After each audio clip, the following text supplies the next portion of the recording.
बिस्मिल्लाहिर्रहमानिर्रहीम।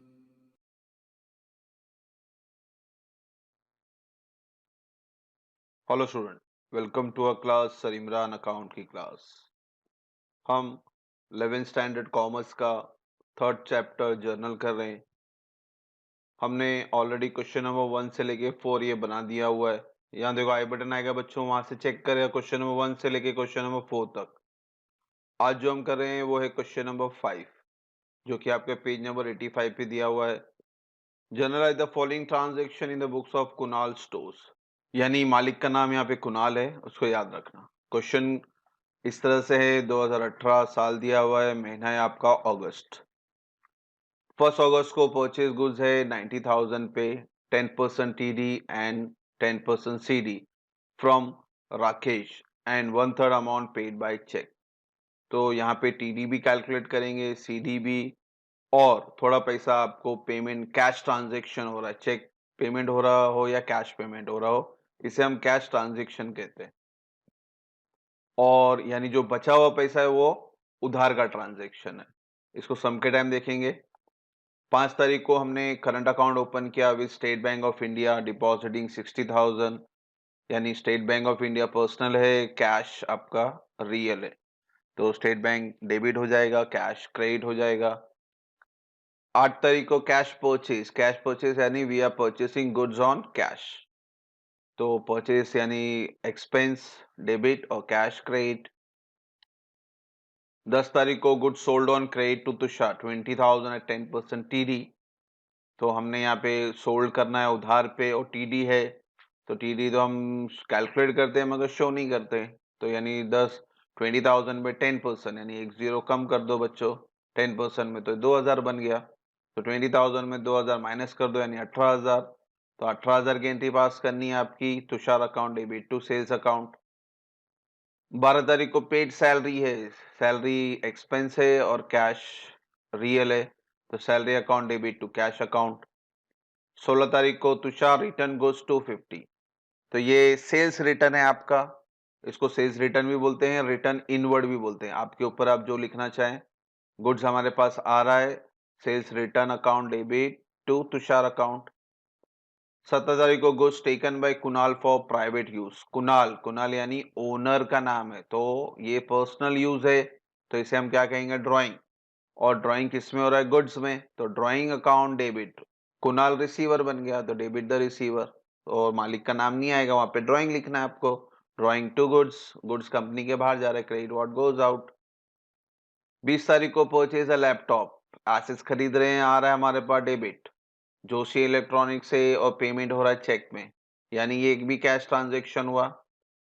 बच्चे लोग कंफ्यूज होते हैं, पेड बाय चेक है तो क्या, भाई चेक से पेमेंट करो या कैश से पेमेंट करो, पैसा तो हमारे पास ही से जा रहा है ना, हम अपने पॉकेट से दे रहे हैं तो कैश, हम अपने बैंक अकाउंट से पैसा दे रहे हैं तो चेक, पैसा तो हमारा ही गया, तो ये कैश ट्रांजेक्शन है। हाँ, यहाँ पे जीएसटी है तो जीएसटी याद रखना, परचेज पे जीएसटी लगाते हैं तो जीएसटी इनपुट होती है, और जीएसटी हमेशा आपको 2 पार्ट में करना है, ये सम के टाइम देखेंगे हम लोग। 22 तारीख को रेंट पेड बाय चेक, तो रेंट एक्सपेंस है और पेमेंट चेक से हो रहा है, rent account debit to bank account. फिर है 25 परचेज मोटर का worth rupees 2 lakh for cash, 18% GST paid by bank, यहाँ पे भी पेमेंट बैंक से हो रहा है, जीएसटी भी है यहाँ पे, और परचेज कर रहे हैं, एसेट्स आ रहा है, और जीएसटी के 2 पार्ट करने हैं। इनपुट परचेज में हमेशा याद रखे, इनपुट सीजीएसटी और इनपुट एसजीएसटी, 2 पार्ट करने हैं हम लोग को, सम के टाइम देखेंगे इसको। यानी वहाँ मोटर कार आ रहा है और पैसा जा रहा है बैंक से, यानी बैंक अकाउंट लिखना है आपको। फिर है 26 good distributor as free sample 4,000, ये एक तरह का एडवर्टाइजमेंट होता है, हम जब भी कोई चीज फ्री सैंपल में बांटते हैं तो हम अपने प्रोडक्ट का एडवर्टाइजमेंट करते हैं, तो advertisement account debit to good distributor as free sample, आपको पूरा लिखना होता है क्रेडिट में। फिर purchase goods from Amit 60,000 on credit, simple है, गुड्स आ रहा है, परचेज अकाउंट डेबिट, किसके पास से आ रहा है, अमित, क्योंकि उधार है तो यहाँ पे अमित का नाम लिखना पड़ेगा। 30th को paid by ECS electronic clearing service, ये बैंक के थ्रू होता है स्टेटमेंट, तो इसको वर्ड याद रखें, ईसीएस बोलेगा, एनईएफटी बोलेगा, आरटीजीएस बोलेगा, डेबिट कार्ड बोलेगा, चेक बोलेगा, तो इसके जगह पे आपको लिखना है बैंक। तो पेड बाय ईसीएस अमित हमने अमित को पेमेंट किया 58,500, हु अलाउड अस डिस्काउंट 1,500। इसका मतलब है आप अगर देखें 28 को आपने परचेज किया था उधार पे, अमित से 60,000 का माल खरीदा था, मगर आप पेमेंट 58,500 का कर रहे हैं तो ऑब्वियसली 1,500 क्या होगा डिस्काउंट, तो हमारे लिए फायदा है यहाँ पे। तो ये एंट्री भी हम लोग सम के टाइम देखते हैं। नेक्स्ट देखते हैं 30th को वापस से 30 है, 2 बार 30 आया तो 2 बार लिखे, 3 बार आया तो 3 बार लिखे। Sold goods 5,000 eight a loss of 1,000, हमने 5,000 का माल बेच दिया एट अ लॉस ऑफ 1,000, यानी हमें 4,000 ही मिल रहा है कैश और लॉस हुआ 1,000 का, और गुड्स गया आपका क्रेडिट। तो सेल्स इनकम है, क्रेडिट में जाएगा, कैश आ रहा है डेबिट में, मगर 5 नहीं आएगा बच्चों, 4,000 आएगा। और लॉस डेबिट और एक्सपेंस है, लॉस से ये भी डेबिट में, सम के टाइम देखेंगे इसको, खाली हम क्वेश्चन पढ़ रहे हैं अभी। लास्ट एंट्री है 31st को, sold goods for 20,000, normal sales है, कैश आ रहा है, कैश अकाउंट डेबिट, और सेल्स इनकम है इसलिए सेल्स क्रेडिट। तो ये रहा क्वेश्चन आपका। इसमें जो सबसे मेन पार्ट है वो याद रखना, एंट्री नंबर 1 मेन है हमारे लिए, एंट्री नंबर 20 मेन है, 25 मेन है, 28 और 30 मेन है, ये दोनों कंबाइन है, और 30th ये भी नई एंट्री है हमारी लॉस की। तो इसको सम में देखते हैं, तो चलते हैं हमारे सम की तरफ। फॉर्मेट रेडी किया है मैंने, date, particular, left, debit rupees और क्रेडिट रुपीस, ये हेडिंग आपको हमेशा लिखनी है। क्वेश्चन नंबर 5 कर रहे हैं हम लोग। इन the books of Kunal store, नाम लिख दें नेक्स्ट लाइन में जो है एंट्रीज। फिर आपको साल और महीना कॉमन रहता है, वो एक ही बार लिखना होता है, तो हेडिंग लिख दें आप 2018 अगस्त। फिर हम क्वेश्चन नंबर 1 पढ़ते हैं, यानी एंट्री नंबर 1। देखो यहाँ पे लिखा है मैंने, purchase goods for rupees 90,000, 10% TDA और 10% सीडीए, और जो कि ये गुड्स परचेज किया जा रहा है, राकेश से गुड्स परचेज किया जा रहा है आपका, और राकेश भाई साहब को हम 1/3 पेमेंट चेक में करेंगे, यानी कैश ट्रांजेक्शन हो गया 1/3, बाकी का उधार का ट्रांजेक्शन। इसका बाइफिकेशन, इसका वर्किंग नोट बहुत ध्यान से देखना और समझना। तो सबसे पहले ये 90,000 आपका ग्रॉस वैल्यू, तो बच्चों सबसे पहले आइडेंटिफाई करो जो कीमत दी गई है वो ग्रॉस वैल्यू है नेट वैल्यू है, तो उसको समझना बहुत आसान है। अगर सब में टीडी आ गया तो जो वैल्यूएशन दिया गया वो ग्रॉस वैल्यू, और ग्रॉस वैल्यू कभी भी हम रिकॉर्ड नहीं करते, हमेशा हम नेट वैल्यू रिकॉर्ड करते हैं। और ग्रॉस को अगर नेट में कन्वर्ट करना है तो उस ग्रॉस वैल्यू में से टीडी माइनस कर दो। तो यहाँ पे भी हम माइनस करेंगे 10%, तो 90,000 का एक जीरो छुपा दो, कितना नजर आ रहा है, 9,000।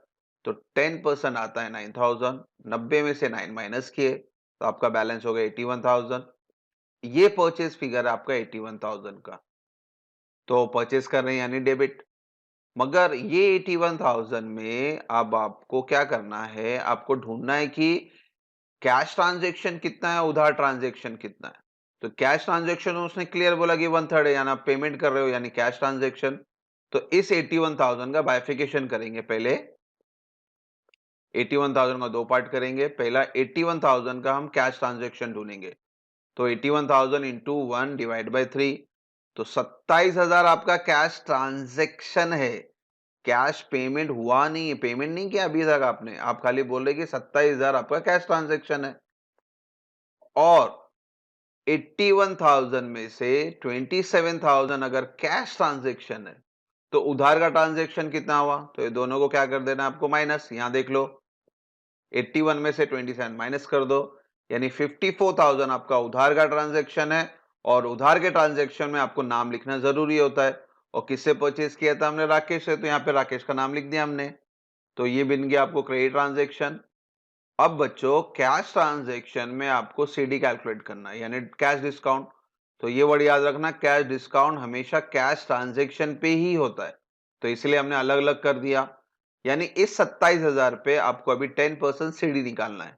तो यहां नीचे कैलकुलेशन देख लो, कैश ट्रांजेक्शन 27,000 है, ये कैश पेमेंट नहीं है प्लीज बच्चों, सब लोग यही गलती करते हैं 27,000 लिख देते, ये नहीं लिखना है आपको।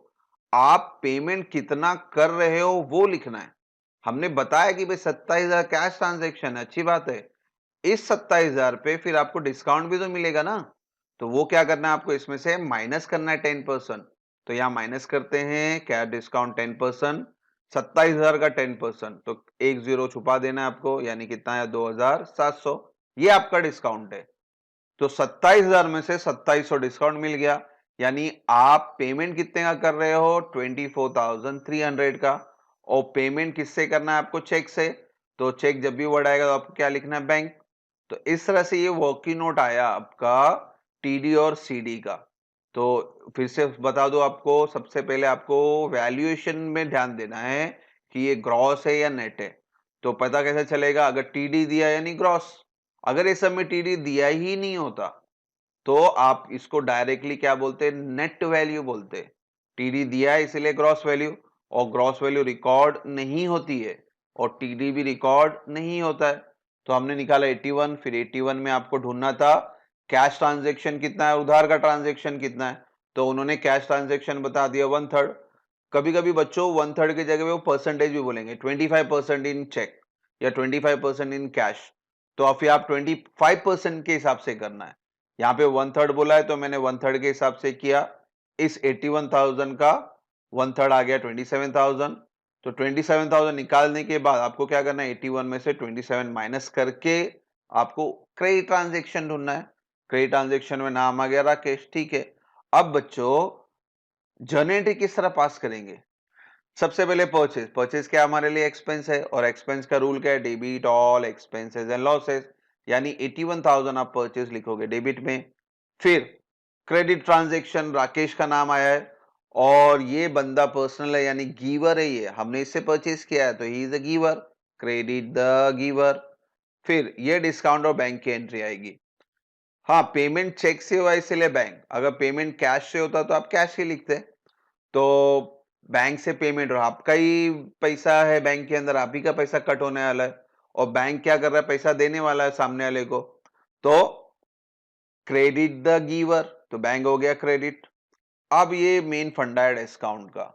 डिस्काउंट डेबिट में आएगा, क्रेडिट में आएगा, बहुत जन कंफ्यूज रहते हैं। तो सिंपल लॉजिक याद रखना, कैश और बैंक जहां पे भी होगा क्रेडिट में होगा तो डिस्काउंट भी क्रेडिट में ही जाएगा। अगर कैश बैंक डेबिट यहां लिखते हैं तो ये भी डेबिट में। ठीक है, हम साथ साथ है। ठीक है, ये वर्ड याद रखना। कैश और बैंक अगर डेबिट में है तो डिस्काउंट भी डेबिट, कैश और बैंक अगर क्रेडिट में है तो डिस्काउंट भी क्रेडिट। तो इस तरह से मैंने देखो पूरी जर्नी आपको बता दी, यानी purchase account debit 81, to Rakesh account 54, to discount account 27, to bank account 24,300। ठीक है, अब ये जर्नी यहाँ पे लिख लेते हैं हम लोग। पहले तारीख डालेंगे, 1 तारीख, परचेज अकाउंट डेबिट 81,000 यहां आ गया। फिर बैंक आपका आया 24,300 क्रेडिट में, क्रेडिट वाली एंट्री 2 से लिखते हैं हम लोग, टू बैंक अकाउंट 24,300। डिस्काउंट भी क्रेडिट है 2700 से, उसको भी लिखेंगे टू डिस्काउंट 2700। और राकेश भी क्रेडिट था 54,000 से, तो यहां लिख लेते हैं to Rakesh 54,000। Narration being purchase goods after 10% TD and 10% CD. और क्रेडिट में बच्चों ऊपर नीचे हुआ चलेगा, मगर तीनों क्रेडिट में आना चाहिए, ये कंपलसरी है। ठीक है, तो इस तरह से हमने एंट्री नंबर 1 मुकम्मल की। इसको ध्यान से समझना, नहीं है तो स्क्रीनशॉट ले लो आप, या तो इसको लिख के रखे, how to calculate TD and CD. देखो बच्चों, परचेज और सेल्स कुछ भी आ सकता है टीडी और सीडी के लिए, तो कैलकुलेशन सबके लिए सेम ही है। सिर्फ यहाँ परचेज की जगह आपको सेल्स लिखना पड़ेगा और सेल्स जाएगा क्रेडिट में, तो बाकी ये तीनों चले जाएंगे आपके डेबिट में। कैलकुलेशन इसी तरह से होगा आपका। तो अब चलते हैं नेक्स्ट एंट्री की तरफ, इसको हटा देते हैं। तो आपकी नेक्स्ट एंट्री थी 5 तारीख को। Open a current account in state Bank of India by depositing 60,000। State Bank of India एक अकाउंट है यानी पर्सनल, और कैश हम डिपॉजिट कर रहे हैं वहां पे। तो कैश क्या हो जाएगा? Credit what goes out.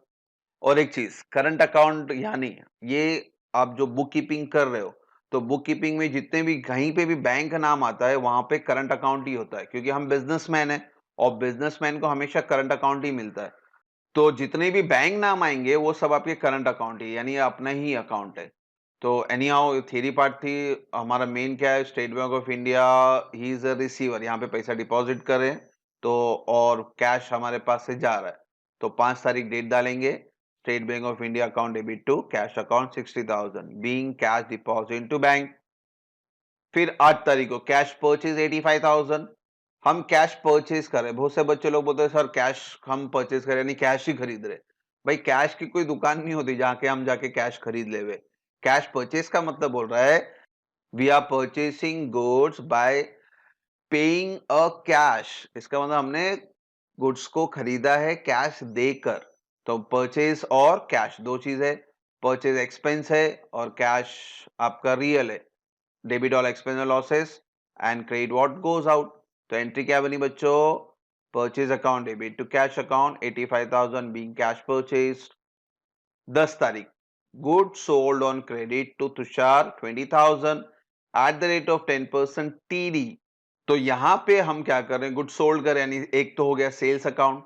दूसरा, यहां पे कोई इंफॉर्मेशन नहीं है रिसीव्ड करके पैसा आ रहा है, तो यानी ये उधार का ट्रांजैक्शन है और लिखा भी उसने क्रेडिट। अगर वर्ड लिखा भी नहीं होता बच्चों, तो जब भी पर्सन का नाम आए तो आप देखिए वहां पे रिसीव्ड और पेड तो नहीं है, यहाँ पे तो नहीं है ना, तो भी क्या बन गया? Credit transaction.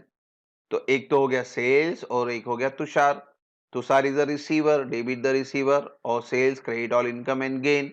और बच्चों 20,000 कौन सा वैल्यू है? ग्रॉस वैल्यू है, क्योंकि सब में टीडी दिया है। तो टीडी दिया है तो ग्रॉस वैल्यू, इसको कन्वर्ट करना है आपको नेट वैल्यू में। सिंपल क्या करना है आपको? 20,000 का 10% कितना बताया था बच्चों मैंने? 2,000। एक जीरो छुपाना होता है आपको, यानी 20,000 पे 10% निकालेंगे तो आपको मिलेगा 2,000। तो 20,000 में से 2,000 माइनस करो तो बैलेंस कितना आएगा? 18,000। तो आपको 18,000 की एंट्री पास करनी, ना कि 20,000 की। और 18,000 आपका नेट वैल्यू बन गया। तो एंट्री क्या बनी बच्चों? 10 तारीख को Tushar account debit to sales account. Amount क्या लिखना है आपको? 18,000 being good sold on credit. फिर है 12 तारीख पेड सैलरी, तो सिंपल है salary account debit to cash account. Pay salary हम पेड कर रहे हैं, सैलरी हमारे लिए एक्सपेंस होगी। Debit all expenses and losses. और कैश पेड कर रहे हैं, कैश जा रहा है, क्रेडिट व्हाट गोज आउट। तो यहाँ एंट्री बनी salary account debit to cash account being salary paid 4,000 debit column में और क्रेडिट कॉलम में। लाइन याद रखो, स्ट्रेट लिखना है आपको, सैलरी के सामने डेबिट कॉलम में और कैश के सामने क्रेडिट कॉलम में। फिर है number 16 Tushar return goods of 250। तो तुषार ने हमें गुड्स रिटर्न किया है, हमने पहले सेल्स किया था, अब ये सेल्स रिटर्न कर रहा है, गुड्स मेरे पास आ रहा है, डेबिट व्हाट कम्स इन। और कौन दे रहा है हमें ये गुड्स? तुषार दे रहा है, क्रेडिट द गिवर। अब बच्चों आप या तो सेल्स रिटर्न भी लिख सकते हो और रिटर्न इनवर्ड भी लिख सकते हो, दोनों ही राइट होगा।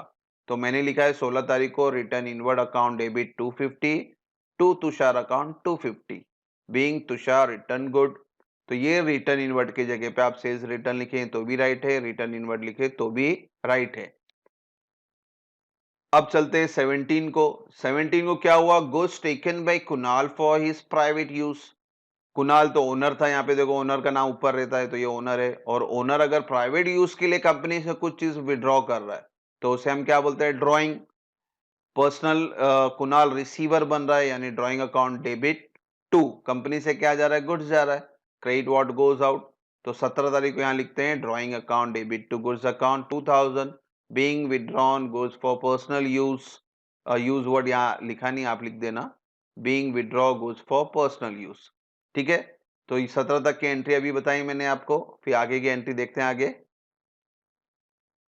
17 के बाद क्या था आपको बच्चों? 20 तारीख था purchase laptop of 40,000 from Joshi electronic at the rate of 18% GST and payment made by cheque. तो यहां पे अब जीएसटी पहले कैलकुलेट करना पड़ेगा, उसके बाद हम सम करेंगे। तो जीएसटी कैसे कैलकुलेट करना है पहले सम में बताया था मैंने, आज फिर बता दो। देखो ध्यान से देखो वर्किंग नोट। लैपटॉप परचेज किया जा रहा है 18% पे जीएसटी, और परचेज वर्ड आता है तो आपको क्या लिखना होता है? इनपुट। लैपटॉप की कीमत कितनी है? 40,000 कॉस्ट। तो कॉस्ट ऑफ लैपटॉप 40,000 परचेज करें, डेबिट व्हाट कम्स इन, इसलिए डेबिट में जाएगा ये। इस 40,000 पे आपको जीएसटी निकालना है, और जीएसटी मैंने क्या बताया था? हमेशा आधा आधा होगा।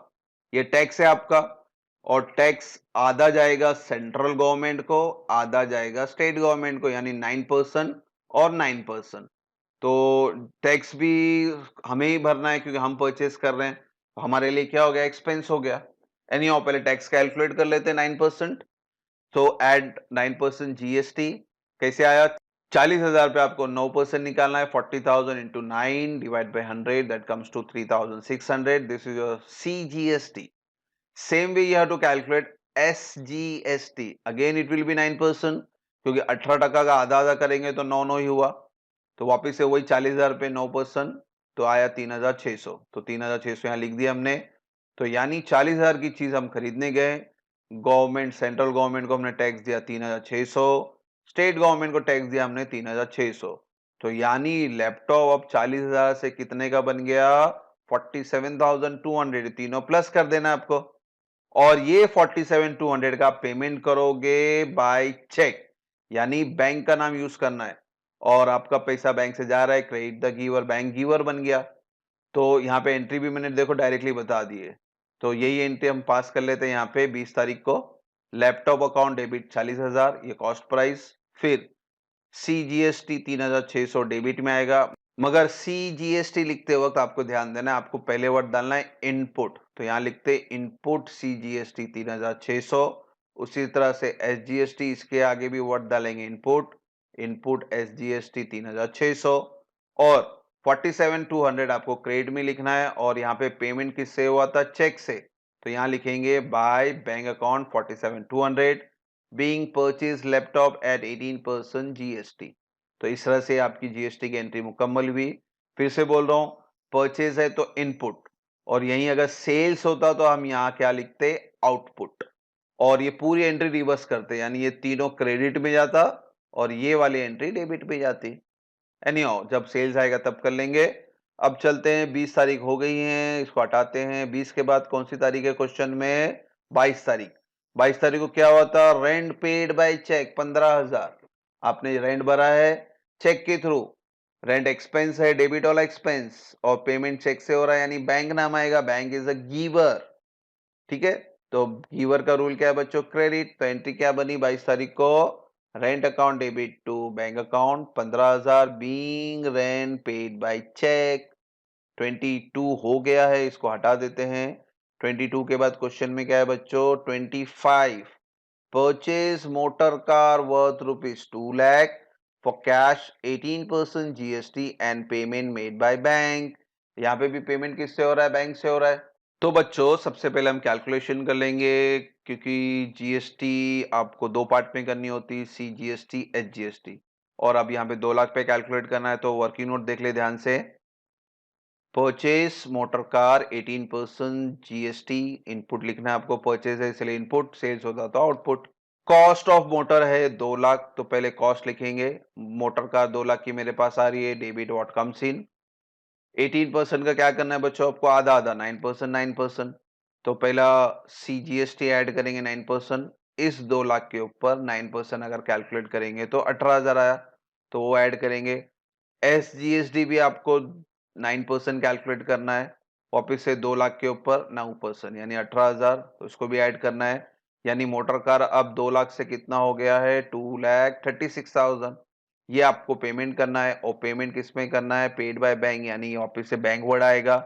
तो एंट्री क्या बनी बच्चों? मोटर कार अकाउंट डेबिट 25 तारीख को 2 लाख। फिर CGST 18,000 डेबिट, मगर CGST लिखते वक्त आपको पहले क्या वर्ड डालना है? इनपुट। तो यहां लिखेंगे इनपुट CGST 18,000 डेबिट में आएगा। SGST के आगे भी इनपुट वर्ड आएगा, वो भी डेबिट में आएगा 18,000। डेबिट वाला एक्सपेंसेस लॉस है इसलिए डेबिट में लिखते हैं हम लोग। और क्रेडिट में जाएगा 2,36,000, और ये क्रेडिट का पेमेंट जो हो रहा है वो बैंक से हो रहा है, तो यहाँ लिखेंगे बाय बैंक अकाउंट 2,36,000। तो आपका डेबिट और क्रेडिट 2,36,000 से मैच किया। Being purchase motor car eight 18% GST। तो इस तरह से 25th एंट्री हुई। अब देखते हैं 25th के बाद कौन सी एंट्री है? 26 को गुड डिस्ट्रीब्यूटर फ्री सैंपल। ये सब आपके क्वेश्चन में एक साथ दिया हुआ है, क्वेश्चन में यहाँ दिखा नहीं सकता, इसलिए मैं एक एक एंट्री लेके आ रहा हूँ। So good distributors free sample 4,000, goods को बांटा गया है फ्री सैंपल में, यानी एक तरह का क्या हो गया? ये हमारे लिए एडवर्टीजमेंट है। कंपनी वाले गुड्स मुफ्त में नहीं देते, वो एक तरह का एडवर्टाइजमेंट करते हैं। आदमी पहले चखेगा, उसको पसंद आएगा तो ही खरीदेगा ना। जो माल दिखता है वही माल बिकता है। तो आप जैसे मिठाई वाले के पास जाएंगे तो आपको सैंपल में थोड़ी थोड़ी मिठाई खिला देता है, तो यानी एक तरह का एडवर्टाइजमेंट कर रहा है वो। या कोई नया प्रोडक्ट लॉन्च होता है तो वो नया प्रोडक्ट कोई एक्सपेरिमेंट तो करना चाहेगा नहीं कि भाई नए प्रोडक्ट को पैसे में खरीद के खावे, अच्छा निकले खराब निकले। तो अगर फुकट मिलती है तो पब्लिक आराम से खा लेती है। हाँ, अच्छी लगी, फिर नेक्स्ट टाइम उसको पैसा देके खरीदती है वो। तो इसी तरह से कंपनी भी क्या करती है, वो गुड्स को फ्री में बाँटती है पहले। तो मकसद ये होता है कि वो एडवर्टाइज़मेंट करे अपने गुड्स का, और एडवर्टाइज़मेंट हमारे लिए नॉमिनल एक्सपेंस है, तो इसलिए 26 तारीख को advertisement account debit to good distributed as free sample. आपको पूरा लाइन लिखना है यहाँ पे, 4000 being good distributed as free sample. तो इस तरह से आपकी 26 एंट्री मुकम्मल हुई। अब बच्चों और एंट्री है, यहाँ पे पेज मेरा कम पड़ रहा है, तो मैं अगले स्लाइड पे जा रहा हूँ। तो ये एंट्री आपको ध्यान में रखनी है, कॉपी करके रखें, क्योंकि लास्ट में आपको क्या करना है, डेबिट और क्रेडिट का पूरा आपको टोटल करके टैली फिगर निकालना है। तो अब चलते हैं नेक्स्ट पेज पे हमारे। 26 के बाद क्वेश्चन में क्या है, 28 अगस्त को क्या हुआ, purchase goods from Amit for ₹60,000 on credit. यहाँ पे हम गुड्स परचेज कर रहे हैं, एक्सपेंस डेबिट ऑल एक्सपेंस, और ये क्रेडिट ट्रांजैक्शन है, यानी अमित इज अ गिवर।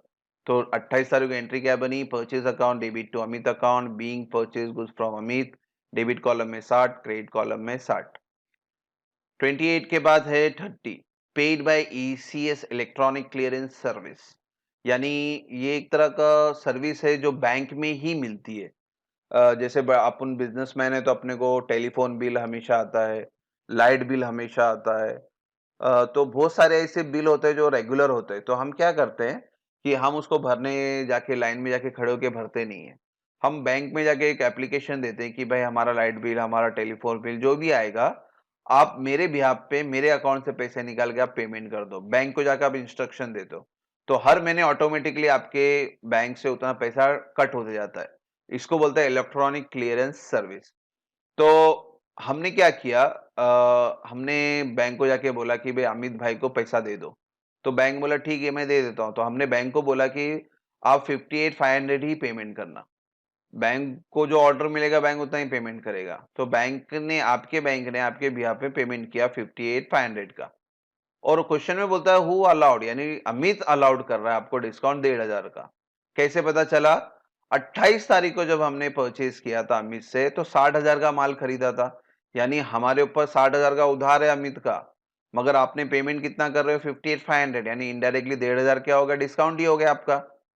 तो अब इसको समझना है, क्योंकि यहाँ पे तीसरा फिगर 60,000 का है, वो उस चीज को आपको समझना है। पहले एंट्री देख लो यहाँ पे, फिर समझाता हूँ। अमित अकाउंट डेबिट 60,000 लिखना है आपको, क्योंकि आपको टोटल पेमेंट करना था 60,000, मगर आप पेमेंट कितना कर रहे हो 58,500 का, बैंक से कर रहे हो। Bank is a giver to bank account 58,500। जितना पेमेंट बैंक को बोलेंगे बैंक उतना ही करने वाले, 1 रुपया कम ना 1 रुपया ज्यादा। तो बैंक ने दे दिया 58,500, आपको देना कितना था 60,000। कैसे पता चला, 28 तारीख की एंट्री से पता चला कि हमने अमित से परचेज किया था 60,000 का। तो 60,000 मुझे देना था, मगर मैं दे रहा हूँ 58,500, यानी अगर थोड़ा सा दिमाग लगाओ तो ये समझ में आता है कि भाई हम पैसा पेमेंट कम कर रहे हैं, हमें फायदा हो रहा है। कितने का फायदा हो रहा है, डायरेक्टली दिया हुआ है। अगर ये स्टेटमेंट नहीं भी दिया होता तो आपको समझना था कि भाई ये डिस्काउंट है। अगर ये स्टेटमेंट आपका paid by ECS cash to Amit 58,500, अगर स्टेटमेंट यहाँ पे फुल स्टॉप होता, यहीं पे खत्म होता, तो भी आपको समझना आना चाहिए कि भाई 60,000 का माल खरीदा है और 58,500 ही दे रहे हैं। इसका मतलब है 1,500 रुपया अपना फायदा हो रहा है, credit all income and gain. तो डिस्काउंट भी यहाँ पे आपको लिखना है क्रेडिट साइड टू डिस्काउंट 1,500। ठीक है, डिस्काउंट प्लीज बच्चों याद रखो, डिस्काउंट हमेशा कैश और बैंक जहां लिखा रहेगा वहां जाएगा। बैंक अगर डेबिट में लिखोगे तो डिस्काउंट भी डेबिट में जाएगा, अगर आप बैंक क्रेडिट में लिखोगे तो डिस्काउंट क्रेडिट में जाएगा, उसी के साथ जाएगा, कैश हो या बैंक हो। यहाँ पे उन्होंने ईसीएस बोला इसलिए मैंने बैंक लिखा है। अगर वो ईसीएस वर्ड नहीं डालता, सिर्फ कैश लिखता, तो मैं यहाँ पे सिर्फ कैश लिखता, तो भी कैश के साथ ही डिस्काउंट जाएगा। कैश बैंक जहां पे भी जाएगा डिस्काउंट वहां वहां जाएगा। तू जहां जहां चलेगा मैं तेरे साथ चलूंगा, डिस्काउंट का यही फंडा है। कैश बैंक क्रेडिट में तो डिस्काउंट भी क्रेडिट, कैश बैंक अगर डेबिट में होता तो डिस्काउंट भी डेबिट में। तो इस तरह से ये एंट्री हुई, 60,000 पेमेंट करना था, हम 58,500 पेमेंट कर रहे हैं, यानी 1,500 हमारे लिए फायदा हो गया। तो एंट्री नंबर 30 हुई। नेक्स्ट एंट्री वापिस से 30 तारीख को है तो कोई फर्क नहीं पड़ता, 30 तारीख को और एक एंट्री आप लोग कर लो। Sold goods 5000 at a loss of 1000, यानी 5000 का माल आप नुकसान 1000 नुकसान करके बेच रहे हो, यानी आपको माल बेचते वक्त 5000 का माल बेचते वक्त आपको 5000 नहीं मिल रहा है, आपको सिर्फ कितना मिल रहा है बच्चों 4000, क्योंकि 1000 रुपए का लॉस हुआ तो अपने हाथ में पैसा कितना आएगा 4000। तो 30 तारीख को अपने हाथ में पैसा आ रहा है कैश अकाउंट डेबिट 4000, तो कैश अकाउंट डेबिट 4000 आया हमारे हाथ में और 1000 रुपए का लॉस हुआ। लॉस का रूल क्या बोलता है, debit all expenses and losses, तो लॉस भी आपको यहाँ पे डेबिट में लिखना है, लॉस ऑन सेल डेबिट 1000 रुपया डेबिट कॉलम में, तो इस तरह से ये 5000 बना। और मेरे पास से गुड्स कितने का गया, उसकी कीमत तो 5000 ही थी ना, तो to sales account 5000 being goods sold at loss. अब देख लेते हैं लास्ट एंट्री, लास्ट एंट्री है 31st को, sold goods for 20,000, simple entry है, गुड्स सेल्स हो रहा है और कैश आ रहा है, cash account debit to sales account यहां पास कर लेते हैं, cash account debit to sales account 31st को 20,000 being sold goods for cash. तो इस तरह से हमने पूरी एंट्री मुकम्मल की, कंप्लीट कर दी। अब आपको क्या करना है, 1 तारीख से लेके 31st तक डेबिट का और क्रेडिट का कॉलम दोनों साइड को टोटल करके यहां लिखना है। तो लास्ट स्टेप हमारा टोटल होता है और डेबिट और क्रेडिट दोनों का टोटल सेम आना चाहिए, तो यहां लिख लेते हैं डेबिट और क्रेडिट का टोटल 6,97,450, दोनों साइड सेम आ रहा है, यानी अपना सम टैली हुआ। यहां तक हमने पूरा सम मुकम्मल किया है। आज हमने क्वेश्चन नंबर 5 किया, क्वेश्चन नंबर 1 से लेके 5 पूरा ऑर्डर में चेक करें। जर्नल एंट्री करते वक्त प्लीज आपको गोल्डन रूल अच्छी तरह से बाइड होना चाहिए, उसी के बेस पे हम सम कर सकते हैं। और जीएसटी पे आप ध्यान देना, जो भी परसेंटेज रहेगा उसको आधा आधा कर देंगे, आधा सीजीएसटी आधा एचजीएसटी, और परचेज रहेगा तो इनपुट और सेल्स रहेगा तो आउटपुट। और डिस्काउंट हमेशा याद रखना, डिस्काउंट किसके साथ रहेगा बच्चों, कैश के साथ, कैश अगर डेबिट में है तो डिस्काउंट भी डेबिट, कैश अगर क्रेडिट में तो डिस्काउंट भी क्रेडिट। कैश और बैंक बोलो तो एक ही बात है, उसे हम कैश ट्रांजेक्शन ही बोलते हैं। होप सो यहाँ तक कोई डाउट ना हो। Thank you for watching the video, God bless you.